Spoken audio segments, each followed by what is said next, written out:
lokasi banjir di mana banjir saat ini adalah banjir kiriman karena hujan di gunung. Kita lihat kondisinya tanggul jebol, ya, yang akhirnya membanjiri seluruh masyarakat yang ada di Desa Kumbang, Kecamatan Kalirarut, Kabupaten Aceh Utara. Sekarang ini masyarakat tidak belum kita tahu berapa yang terkena. Yang jelas satu desa ini semua kena imbas dari banjir.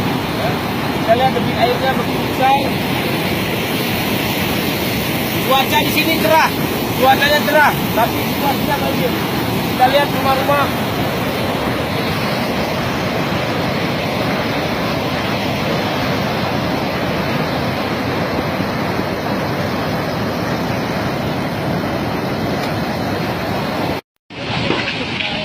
एक बार बोल दीजिए। हाँ, कब एक बार बोल दीजिए। Kalau nasi lagi hawa kaya bahay. Lombo, kamu tuh ada apa?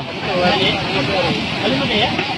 Ya, ibu arbo dia, ada rumah. Ya Allah, ya Allah, ya Allah, ya Allah, ya Allah.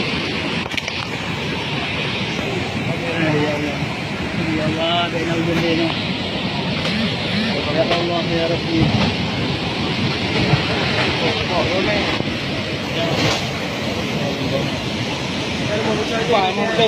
Mau jadi Pak. Iya.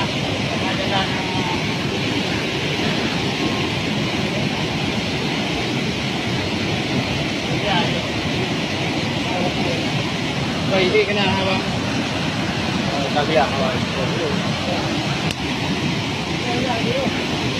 Katanya Ji dah borak deh, Jir. Ji dah borak, Ji borak kampung nih, Ogre. Ini nanti ada angkat terang, ya. Kamu mau kayak yang mau kita mungkin aja ini dari yang baik kan? Mau dari baik kok.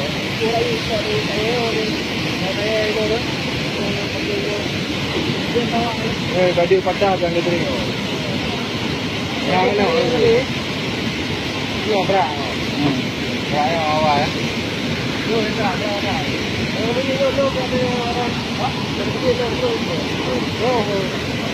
Ini orang